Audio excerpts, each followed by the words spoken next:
بسم الله الرحمن الرحيم.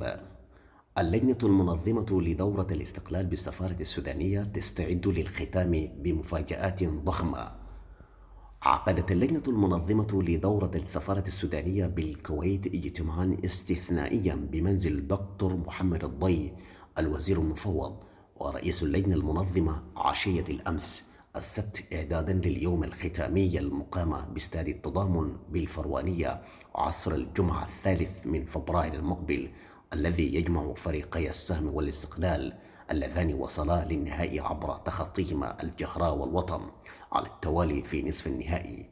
وتستعد اللجنة المنظمة بالعديد من البرامج الشيقة والغنائية المتنوعة تنوع الثقافة السودانية، حيث قامت السفارة بدعوة السفراء ورؤساء البعثات الدبلوماسية والشركات، وستقوم بتكريم بعض الشخصيات الرياضية والاجتماعية التي تستحق بعطائها الظاهرة في الحياة الاجتماعية والرياضية، بالإضافة لمشاركة الشركات الراعية التي أعدت جوائز للجمهور عقب اللقاء احتفالا بالحدث الكبير، حيث تفتح أبواب الاستاد من وقت مبكر لاستقبال تلك التظاهرة الفريدة منذ 1 ظهرا، وتمنح تذاكر الجوائز للمسابقة عند بوابات الدخول للاستاد.